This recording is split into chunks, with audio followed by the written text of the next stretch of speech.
일단 만나서 반갑습니다. 그리고 또 죄송합니다. 좀 잘생긴 사람이 와야 되는데 이런 날 제가 와서 너무 죄송하고요. 원래 강사가 오면은 시키는 게 하나 있습니다.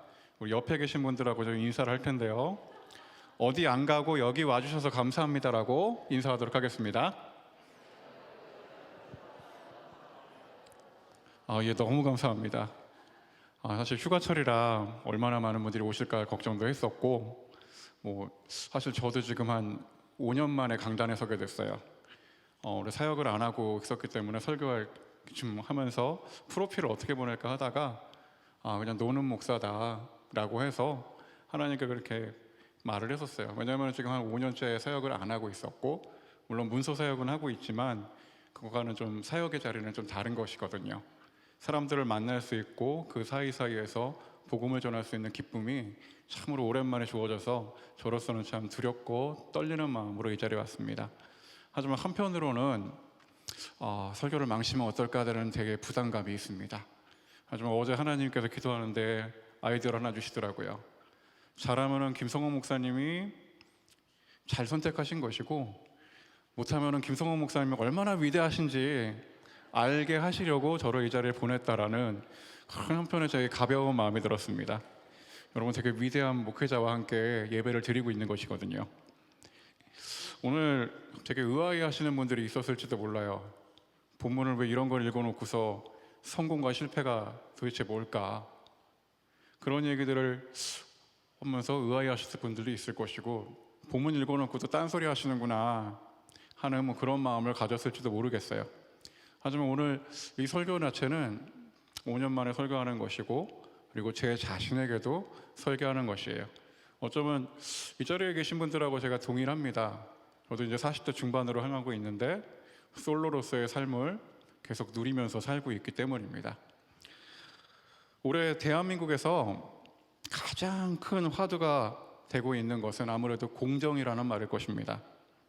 20대들의 마음을 사로잡았고, 그 결과에 따라서 선거가 달라졌게 됐고요. 정치적으로도 가장 많이 이용되고 있는 것들이 이 공정이라는 단어입니다. 저는 기독교가 세상과는 담을 쌓아야 된다고 생각하지 않습니다. 오히려 유진 피터슨 목사님의 말처럼 현실에 뿌리박은 영성이란 말을 저는 되게 좋아하고 사랑합니다. 그래서 오늘은 이 시대의 공정이라는 말, 성공과 실패를 가르는 기준이 되고 있거든요. 이 공정이라는 말을 먼저 살펴보고, 그럼 우리 자신은 어떠한가에 대해서, 성경에 대해서 말하는 바를 살펴보려 합니다. 즉, 먼저는 세상이 말하는 기준, 그리고 두 번째 결론적인 부분에서는 성경이 말하는 기준으로 설교를 진행하려고 합니다. 그리고 오늘 설교는 제 자신에게도 하는 얘기이기도 합니다. 설교를 준비하면서 가장 많이 먼저 읽었던 것은 성경 본문이기도 하지만, 그 다음으로 읽어봤던 것은 마이클 샌델의 공정하다는 착각입니다. 여기서 아마 많은 부분들을 인용하게 됐고요. 그리고 이 주제에 관심 있는 분들은 한번 책을 읽어보실 것을 권해드립니다. 책 만드는 사람이라 어쩔 수 없습니다. 이거는 마이클 샌델이 정의, 도덕을 먼저 얘기했고요. 그 다음 세 번째 얘기한 게 바로 공정이었습니다. 왜 그런가 했더니 트럼프 대통령의 당선과 브렉시트에 대해서 결론을 내리고자 하는 것들을 찾아갈 때 바로 이 공정이라는 단어가 나왔다는 것입니다. 유럽과 미국 사회를 이끄는 정신은 여전히 기독교 정신입니다.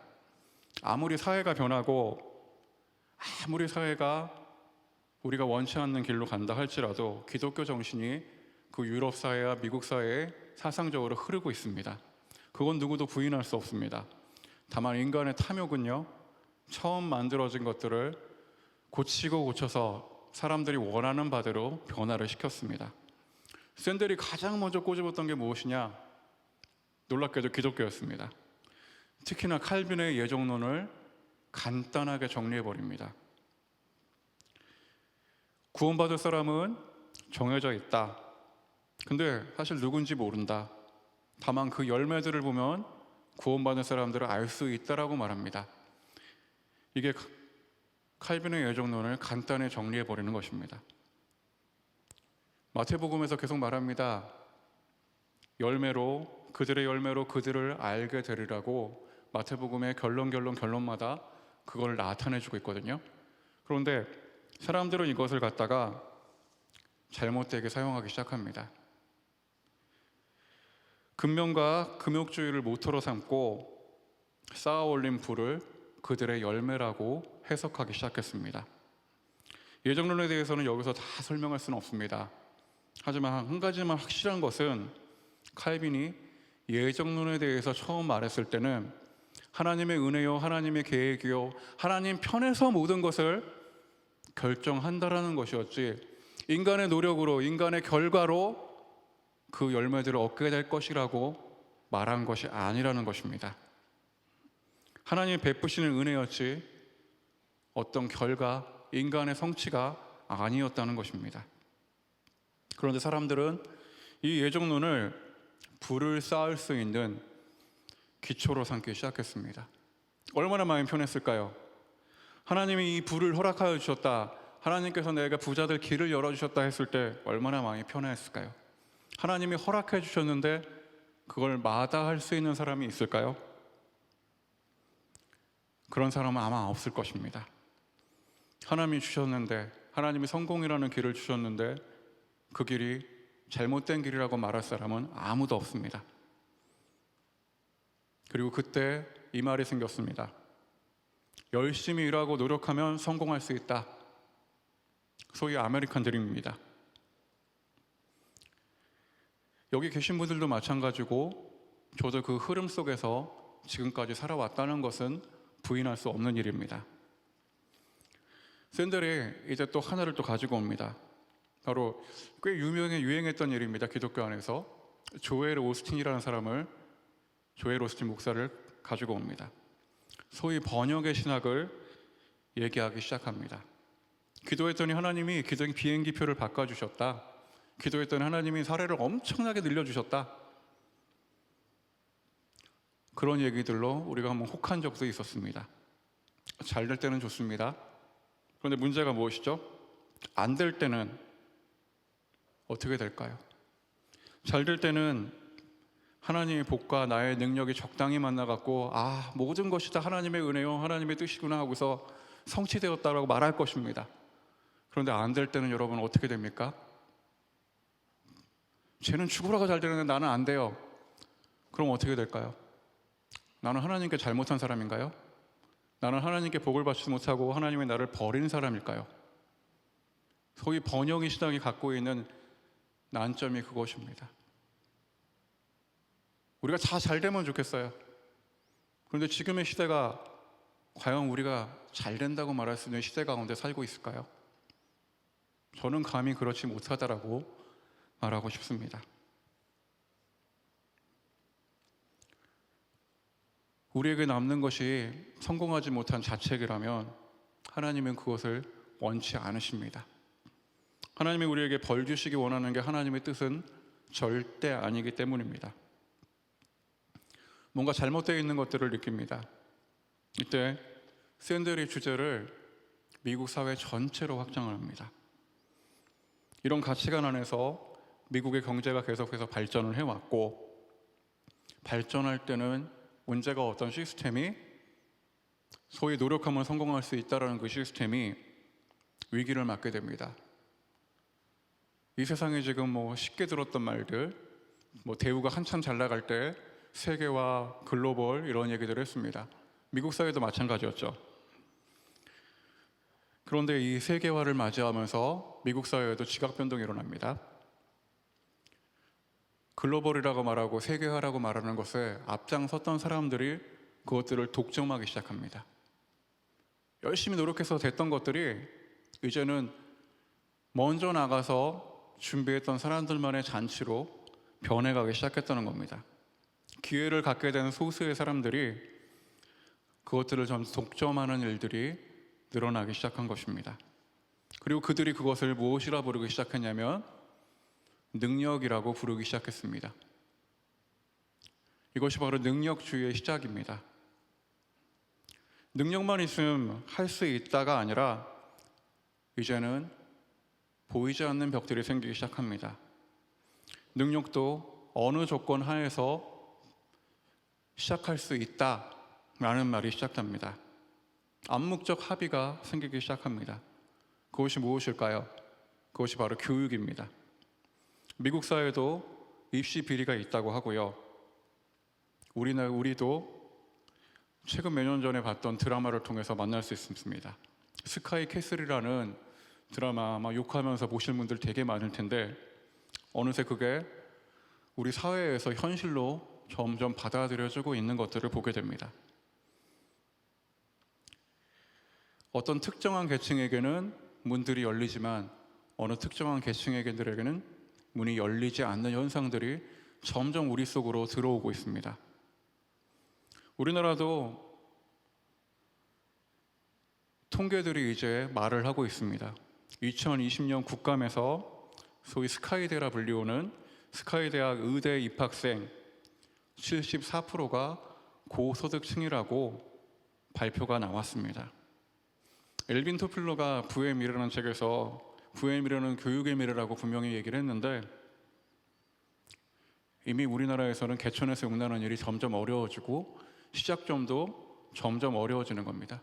그래서 부모님들이 죽어라 공부해라 했던 이유들 그것들이 점점 더 현실로 들어와 버리기 시작한 것입니다.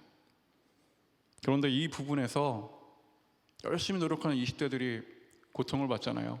그러다 보니까 공정이라는 말이 그들을 키워드로 건드렸고 결국엔 그것들을 움직였다는 결론들이 나옵니다. 자기들에게 보이지 않는 유리 천장이 뚫릴 거라고 믿었던 것인데 그 현실이 사실은 녹록지 않다는 것입니다. 미국에서는 이미 기부 입학이 자리 잡고 있습니다. 하지만 누가 기부 입학했다고 발표하지는 않습니다. 우리나라도 멀지 않았다는 생각이 점점 들고 있습니다. 이미 얘기가 나온 지도 꽤 됐고요. 점점 사회가 고착화되고 있습니다. 그 조건들, 성공하기 위한 조건들의 시작점들이 점점 높아지고 있다는 얘기입니다. 공정함을 위해서는 조건들이 사라져야 되는데 보이지 않는 조건들이 점점 더 늘어나고 있는 것입니다. 말로는 능력주의, 소위 노력하면 성공할 수 있다라는 그런 꿈들이 있지만 실제로는 큰 벽이 이미 가로막고 있다는 것입니다. 능력주의의 핵심이었던 내가 노력하면 된다는 점점 멀어지고 있습니다. 그럼 반대는 뭘까요? 반대로 생각한다면 이 모든 것의 결과는 내가 무능력하기 때문입니다. 그래서 그 좌절들이 이 시대에 점점 흐르고 있습니다. 이 사회에 점점 그 좌절이라는 내가 아무리 노력한다 해도 내가 무능력하기 때문에 그 결과를 받아들여야 한다는 뭔가 상당히 안타까운 그런 흐름들이 지금 우리 사회에 점점 퍼지고 있다고 하는 생각을 너무 많이 듭니다. 그런 사회 시스템 안에서 남아있는 것이 결론이 뭐냐면 트럼프의 당선이었고 브렉시트의 통과였고 더 나아가서 우리나라의 대통령 선거였고 소위 스마트한 사람들, 그 사람들을 엘리트라 불리는 사람들이 모든 것을 다 가로막고 앉아 있었기 때문에 안 된다는 분노가 이 사회 안에 젊은 층들 안에 흐르고 있다는 것입니다. 시오노 나나미는 분명 궁극주의자라서 제가 별로 좋아하지는 않지만 로마인 이야기만큼은 제가 너무나 재밌게 읽었습니다. 로마의 멸망에 대해서 얘기하는 부분에서 여러 가지 원인이 있지만 사회의 고착화를 들었습니다. 즉 신분제가 변하지 않는다는 것입니다. 로마 사회는요 초창기 때 노예라도 어떤 능력을 갈고 닦으면은 노예에서 벗어나서 시민으로서 신분이 바뀔 수 있었습니다. 그리고 심지어 카이사르가 왕 아닌 황제 아닌 황제를 할 때에도 자신이 정복한 정복지의 유력자들을 원로원에 집어넣었습니다. 그만큼 사회가 건강했었고 그 사람들을 받아들일 태도가 있었고 사회가 역동성을 갖고 있었습니다. 그런데 문제가 생깁니다. 로마가 승승장구할수록 문제가 생겨요.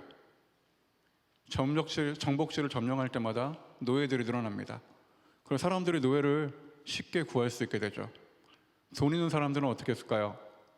노예를 엄청 사기 시작했고, 그때부터 집단 농장이 생기고, 그때부터 부자 될 수 있는 사람들은 딱 정해지게 됩니다. 그러면서 로마가 멸망의 길로 들어서게 됩니다. 동맥경화에 걸린 로마 사회가 그렇게 스스로 무너져 간 것입니다.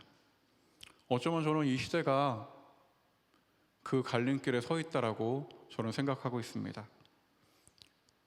성공과 실패의 기준, 그 기준 안에 공정함이라는 것들이 세워지지 않는다면 정말 위태롭고 어려움이 도사리게 될 것이라고 생각합니다.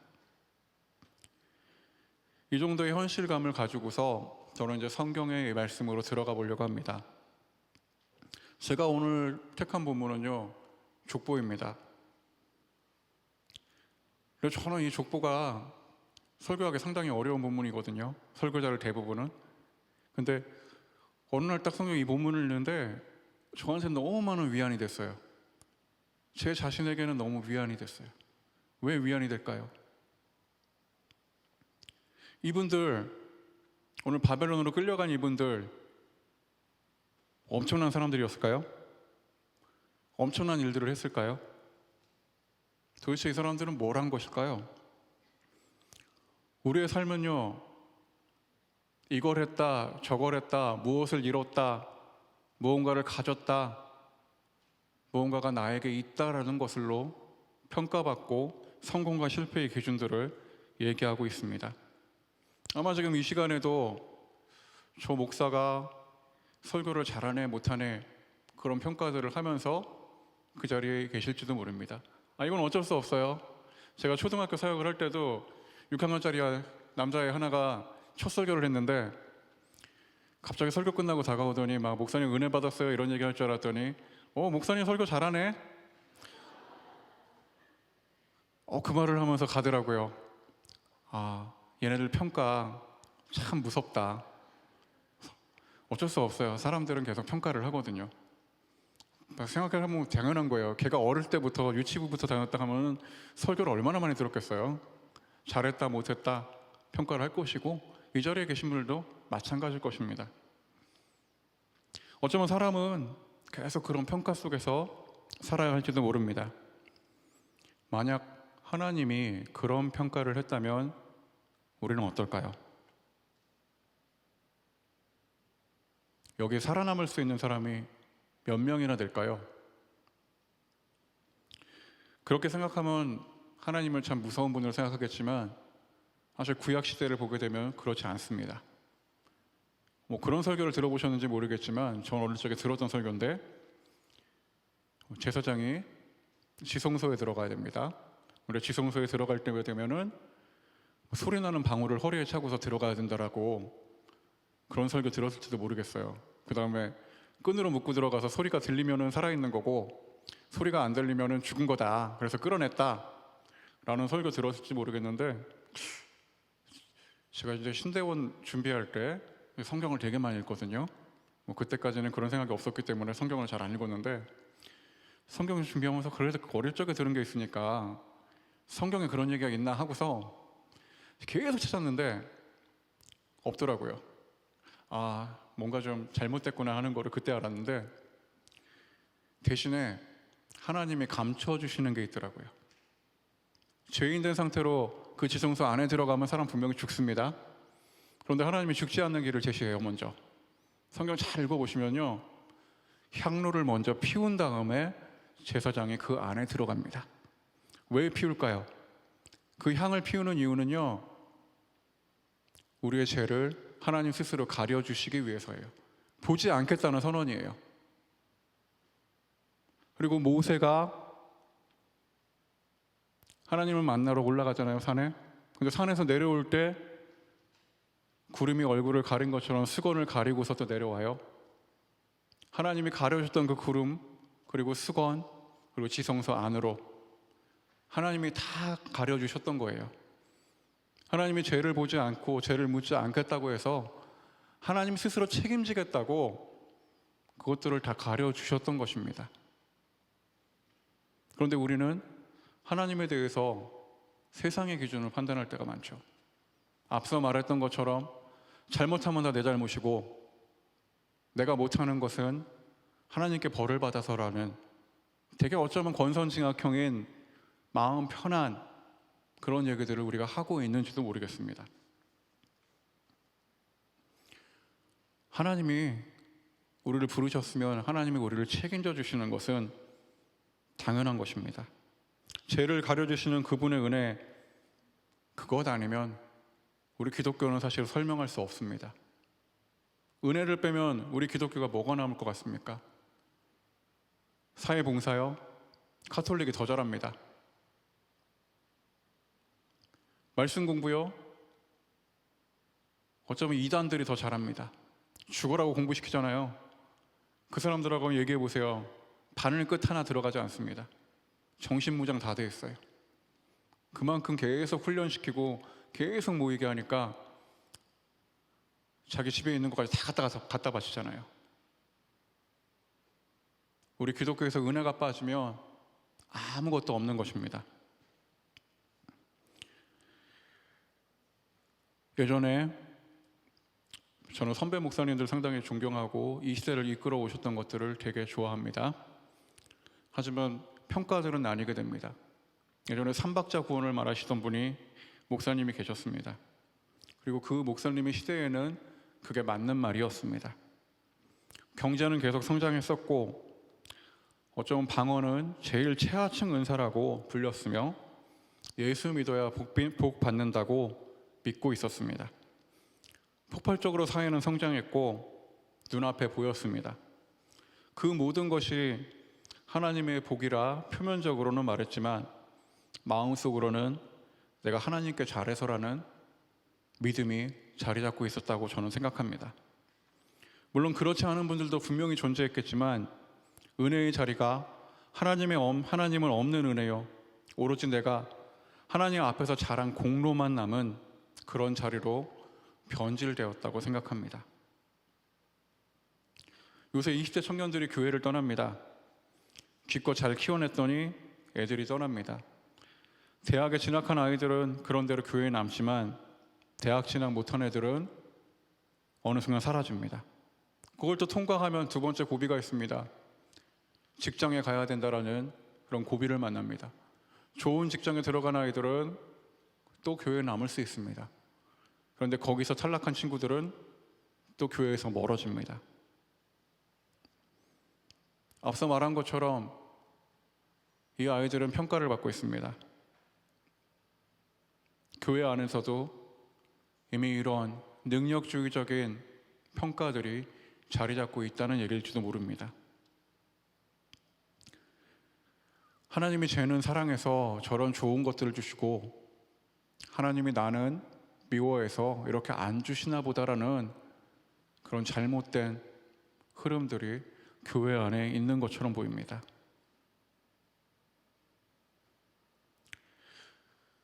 지금 이 자리에 계신 분들한테도 감사함이 조금은 있습니다. 저도 지금 겪고 있는 부분이긴 하지만 때가 되면 결혼을 해야 된다, 때가 되면 뭘 해야 되고 아이도 낳아야 되고 뭔가를 해야 된다라는 그런 말씀들을 곧 다가올 추석에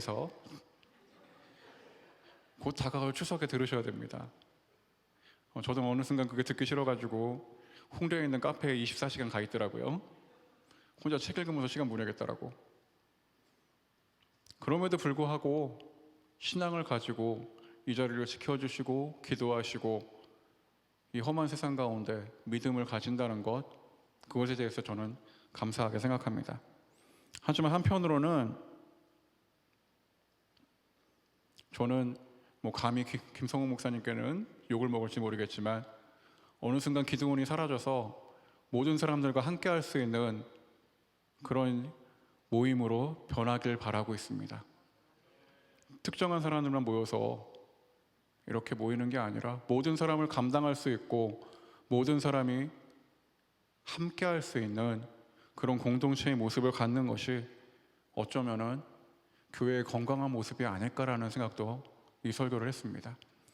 제가 다시 안 올 것 같아갖고 이런 설교를 감히 할 수 있는 것입니다. 김성훈 목사님은 못해요. 계속 여러분과 함께 해야 되기 때문에.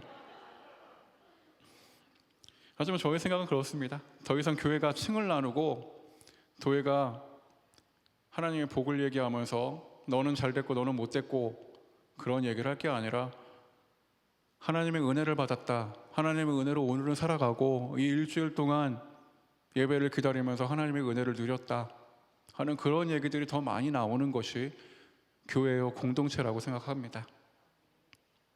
설교 초반에 말씀드렸습니다. 이 설교는 어쩌면 저를 위한 설교라고 말씀드렸습니다. 책을 만드는 일을 하고 있지만 목사로서는 좀 아쉬운 부분이죠. 사역을 하지 않고 있고요. 그리고 사실 건강 또한 좋지 못합니다. 그러니까 오른쪽은 지금 사실 좀 삐딱하게 서 있잖아요. 제 오른쪽은 의족을 하고 있고요. 그리고 건강이 또 허락되지 않아가지고요. 주 3일 투석을 받으면서 병원을 다니고 있습니다. 그리고 결혼도 못했고 여러 가지 조건에서 보게 되면 저는 실패자죠. 기준으로 본다면 저는 실패자입니다.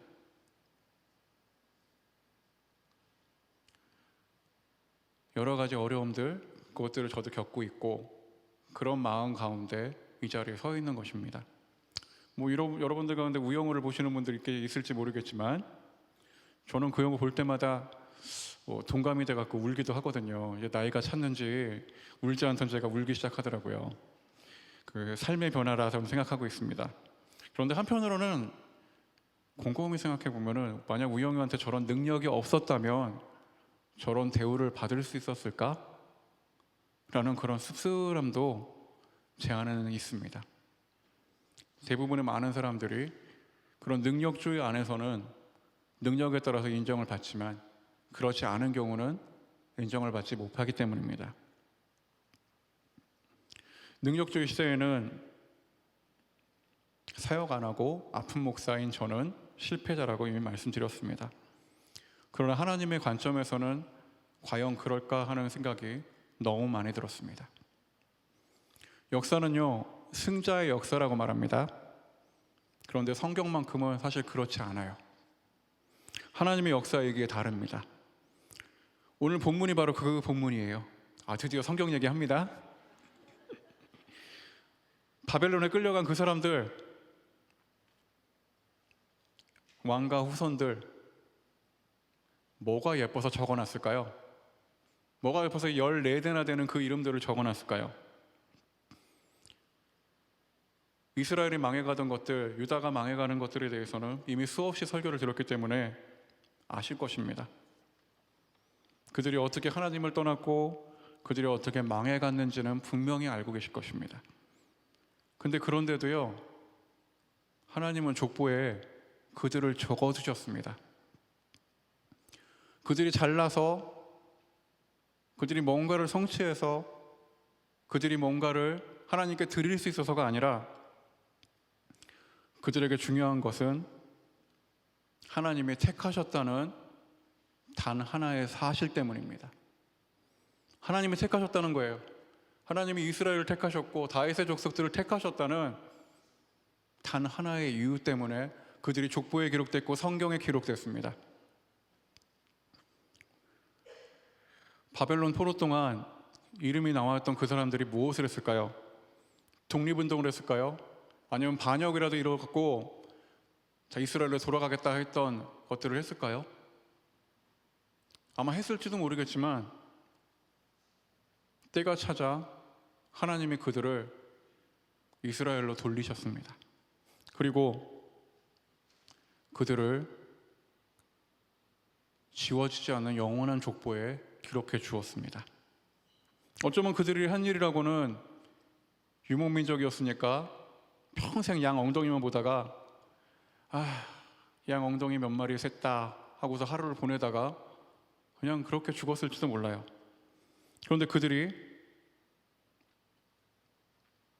자녀를 낳고 생명을 전하고 계속해서 살아가는 동안 하나님께서는 때를 준비하셨고 결국엔 돌아오게 하셨고 예수님까지 이르게 했다는 것입니다.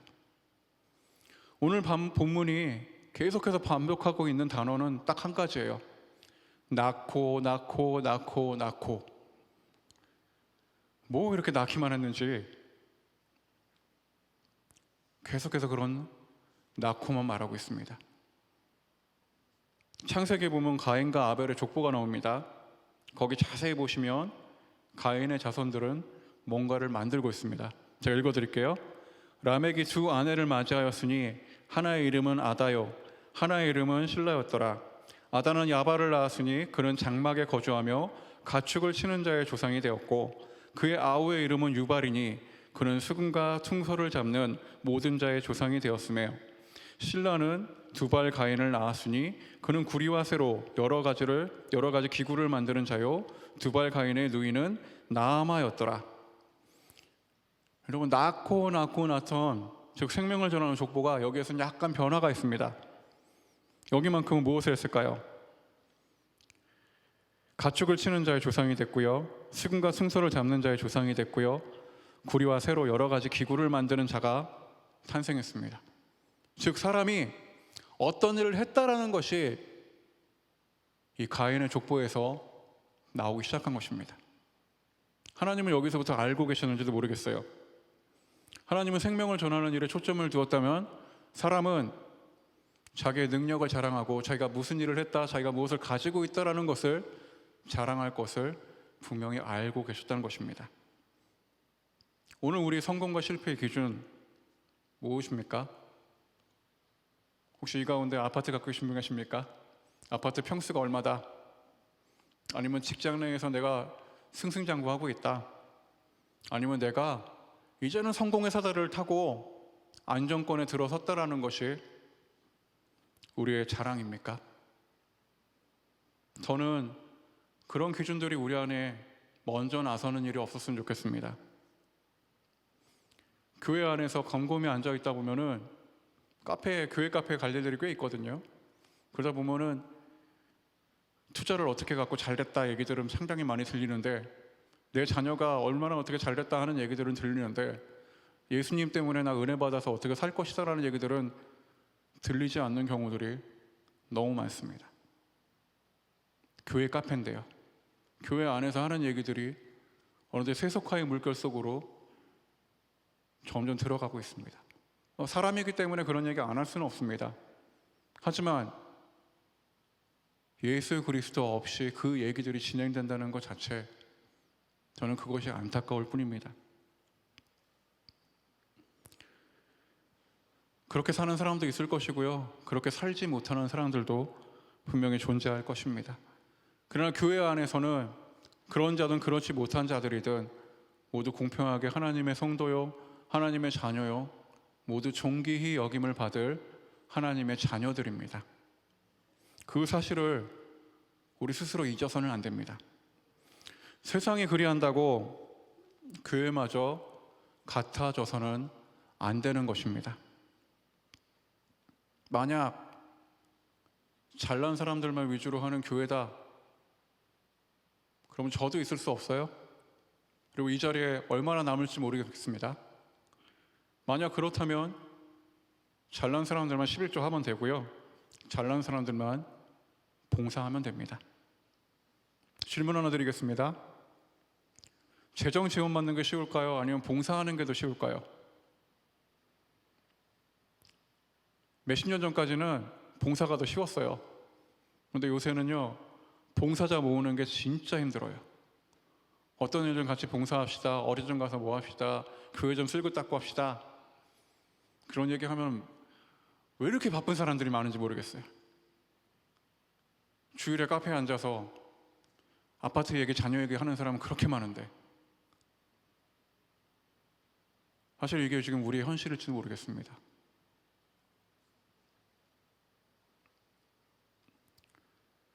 재정 지원하는 분들요, 분명히 필요해요.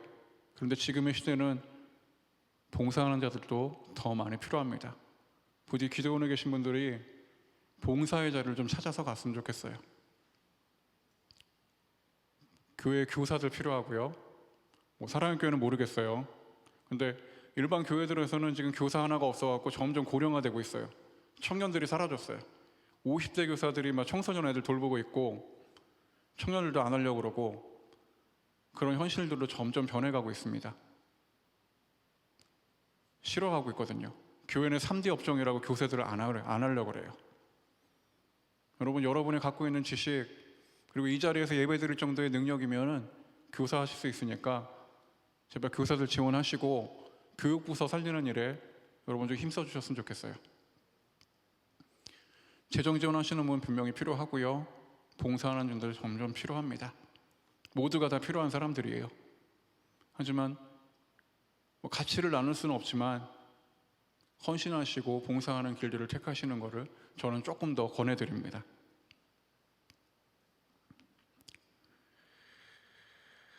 우리가 나중에 하나님 앞에 서는 날이 분명히 있습니다.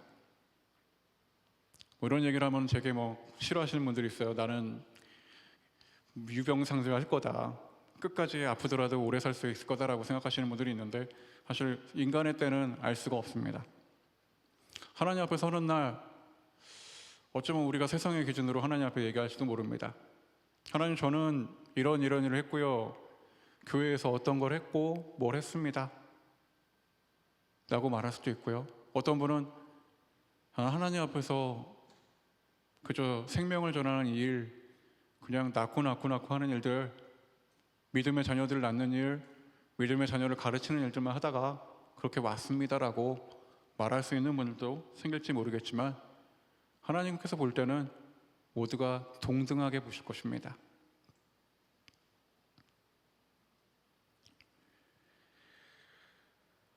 저랑 지금도 교류를 하고 있는 가나안 성도님 얘기로 마무리하려고 합니다.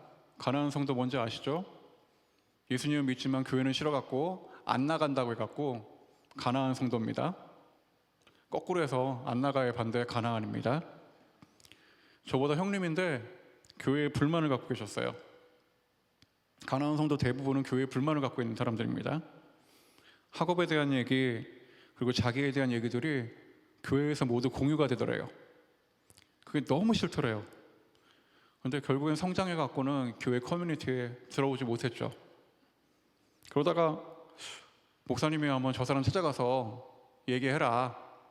새로 왔으니까 인사도 하고 밥도 같이 먹으면서 얘기도 해라 해갖고 갔어요. 그러다가 한참 교류하다가 천국에 대한 얘기들을 하기 시작했죠. 막 얘기하고 천국은 이런 곳이다 얘기했는데 다 듣고 나더니 저한테 어떤 말을 하냐면, 근데 교회에 있는 그 잘나신 분들만 가는 천국이면은 나한테는 지옥이겠다. 나는 그런 천국이라면은 못 가겠다라고 얘기를 하더라고요. 그리고도 한 1년 정도 계속해서 복음 전하고 계속해서 얘기를 했더니 놀랍게도 교회는 안 가고 저한테 1년에 한두 번씩 전화만 옵니다. 그러면서 교회 얘기해달라고 그러고 복음 얘기해달라고 그러고, 교회는 죽어라 안 가요.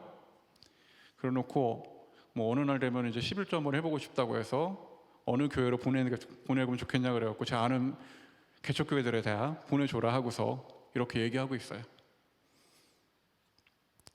어쩌면 그분은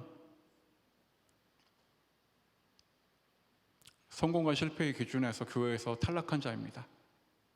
그런 사람들이 어쩌면 계속 많이 늘어나고 있는지도 모르겠어요. 세상의 기준이 능력으로 간다면 우리의 성공과 실패의 기준은 하나님이 정말 우리를 택하셨고 하나님이 우리에게 전해주신 하나님의 생명이라는 것입니다. 세상의 성공이 우리에게 중요한 것이라면 우리의 성공은 그 위에 있는 하나님을 누리는 것이어야 할 것입니다. 그것이 신앙이고 믿음을 가진 사람들의 자존심이라고 생각합니다. 도대체 예수 믿는 사람들과 예수 믿지 않는 사람들의 차이점이 구분되지 않는다면 무엇이 우리라고 말할 수 있겠습니까? 기독교는 종교가 아닙니다. 사이버 종교가 아니기 때문에 사람 사이에서 생명이 전해져야 됩니다. 옆에 있는 사람 통해서 하나님의 얼굴을 봐야 되는 것이고요. 하나님의 형상으로 지어진 내 지체, 내 옆에 있는 지체를 통해서 하나님을 만날 수 있어야 되는 것입니다. 처음에 칼빈의 예정론을 말씀드렸습니다. 사람은 자기의 편의대로 하나님의 뜻을 바꿔버리지만 하나님은 자기의 계획을 하나님의 큰 역사 속에서 바꾸지 않고 웅장한 흐름 속에서 계속해서 흘러가게 하십니다. 하나님의 결국은 하나님의 승리를 이루게 하실 것입니다. 해 아래 새 것이 없고 인간의 본질은 변하지 않습니다. 아담과 하와가 처음 지었던 그 원죄의 습성들은 우리 안에 남아있고 사람들의 모습들은 변하지 않습니다. 다만 사회가 변하고 형태가 변할 뿐입니다. 그러나 변하지 않는 것이 있다면 하나님의 은혜고 하나님의 생명입니다. 성공과 실패, 세상적인 기준에서 여러분 분명히 할 수 있습니다. 여러분은 실패자라고 부를 수도 있고요. 왜 그따위로 사냐? 왜 그 모양이냐? 그것밖에 못하냐라는 말 들을 수도 있습니다.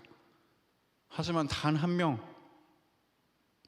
우리를 위해 십자가에 달리신 예수 그리스도만큼은 우리를 그렇게 평가하지 않으십니다. 우리의 성공과 실패의 기준은 예수 그리스도 한 분이십니다. 바벨론의 족보를 기억해 주십시오. 그들이 잘나서가 아니라 그들이 하나님이 택했기 때문입니다. 이 자리에 계신 분들 한 사람 한 사람들 하나님이 택하셨기 때문에 이 자리에 예배드릴 수 있는 것이고요. 감히 하나님의 이름을 부르면서 나의 아버지, 아버지라 부르면서 고백할 수 있게 되는 것입니다. 우리 삶을 이끄는 성공과 실패가 예수 그리스도 한 분이시기를 이 시간 간절히 바랍니다.